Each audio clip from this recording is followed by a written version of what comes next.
Dear students, in previous three lectures, we studied standard theoretical concepts, that is generating function, orthogonal property, and six recurrence relations for Bessel's function.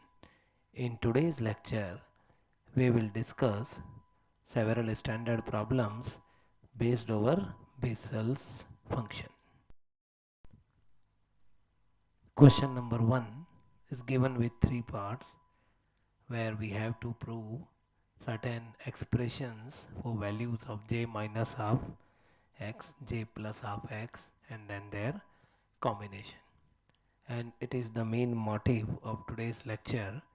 We will discuss almost all the problems of this pattern. That means value of j and x for a particular real value of n, may be positive, may be negative. So we will discuss several important problems for j and x with a certain value of n, like three parts of question number 1. J minus half x is to be proved as root 2 upon pi x into cos x. J plus half x is root 2 upon pi x into sin x, and then part C is nothing but sum of squares of these two, which is to be obtained as 2 upon pi x. First of all, solution of part A can be seen. We start any of such problems of today's lecture with that standard expression j n x, and j n x equals to x power n upon 2 power n to gamma n plus 1 multiplied with that bracket 1 minus x square upon 2 2n plus 2 plus x power 4 upon 2 4 2n plus 2 2n plus 4. If we wish, we can write several more terms like that. So we have to remember that expanded form of j and x for all problems based over the concept of today's lecture. For part A, what we need to substitute n equals to minus 1 by 2 in equation A. We are assuming that j and x or expanded form of j and x is given in equation A, and by substituting n equals to minus 1 by 2, we will get j minus half x in left hand side, while in right hand side it is x power minus half upon 2 power minus half upon gamma minus half plus 1 means gamma half into 1 upon, then all the places value of n is substituted as minus half, as you can see. And by doing that, that expression outside the bracket now becomes gamma half is root pi. So root pi and 2 power minus half is root 2 upper side, and x power minus half is root x lower side. So overall is root 2 upon pi x, and in bracket we have 1 minus, it is simplified as x square upon factorial 2 plus x power 4 upon factorial 4, etc. And that bracket is nothing but expansion of cos x. So the result is obtained as root 2 upon pi x into cos x, and we are nominating that as equation B because it will be utilized in part C also. So that is about completion of part A. Similarly, we can talk over part B.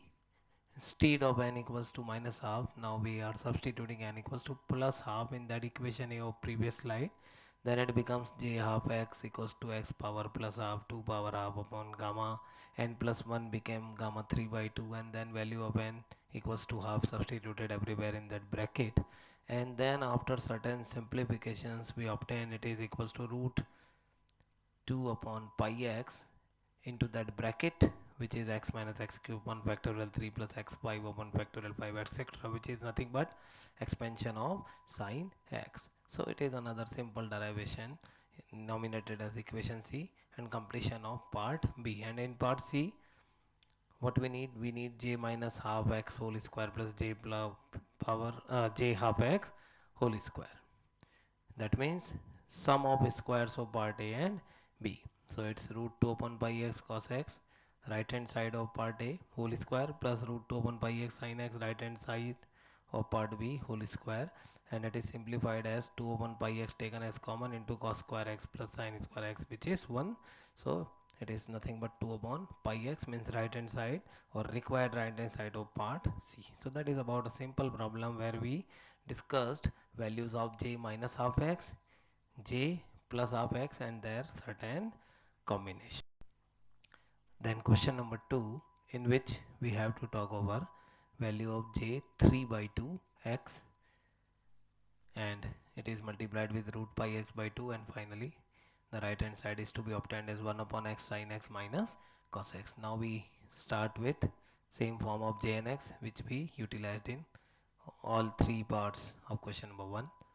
Then as we need j 3 by 2 x, means n equals to 3 by 2 is required to be substituted in that equation. So j 3 by 2 x becomes x power 3 by 2 upon 2 power 3 by 2 upon gamma 3 by 2 plus 1, means gamma 5 by 2 into 1 minus x square upon 2 into 5 plus x 4 upon 2 into 4 into 5 into 7, etc. Now we have to go through several standard modifications. That's what you have to practice for. Say it is x power 3 by 2 written as x root x, 2 power 3 by 2 2 root 2, gamma 5 by 2 as we know using beta gamma properties, 3 by 2 1 by 2 root pi. Inside the bracket it looks like the similar expression. Then what we need to prove root pi x upon 2 into j 3 by 2 x. So we multiply this equation both the sides by root pi x by 2. So you can see that in right hand side also. And then in next slide that right hand side will be simplified with several modifications. As I told you in previous slide,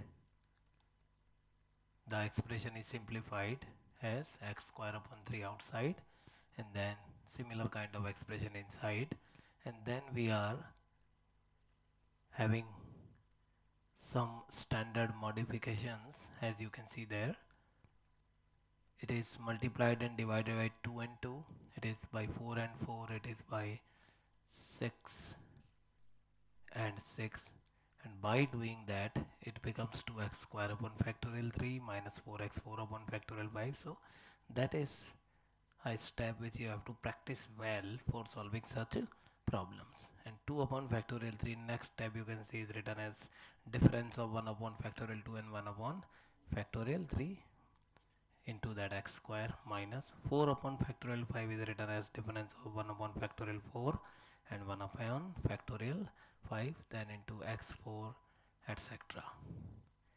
And then we are mixing that term as sum of two terms.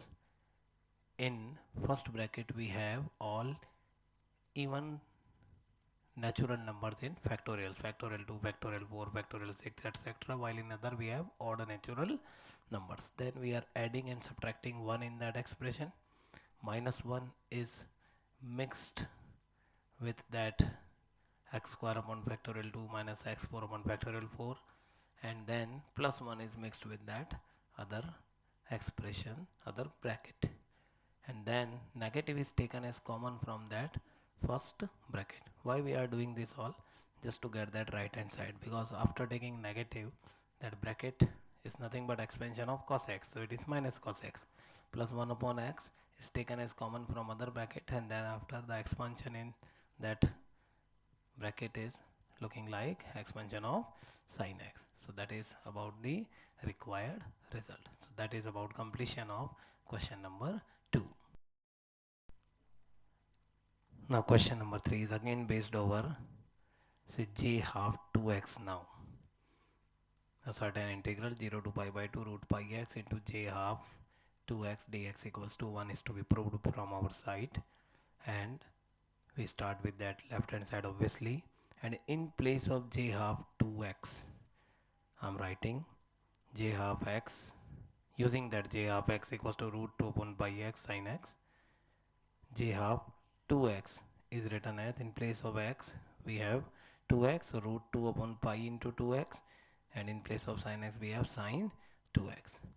Now there is one important point to be mentioned here, that is the solution of one of the parts of question number A. question number 1, part B of question number 1, and we are using it as a formula directly here. That means we have to remember several important results like j of x, j minus of x, so that we can use them directly in such problems. In place of x, we have expressed that j of 2x with changing 2x. So in place of x, we are writing 2x there. It's simple, but for that we have to remember this equation. And if we have to attempt that kind of problem with maximum marks, say 10 or 12, then we have to solve that part also. We have to prove j of x equals to root pi of 2 upon pi x into sin x before doing or before solving that integral. Okay, so in any case, using that integral looks a simple one, because all those square roots are cancelled with each other, and we have sin 2x dx, and integrating sin 2x within 0 to pi by 2 limits, it's minus half cos 2x within 0 to pi by 2, which is cos pi minus cos 0, so minus 2 upon minus 2 means plus 1, which is the required result. So dear students, we discussed several very important problems of Bessel's function. Almost all the problems were based upon certain value of n in J and x.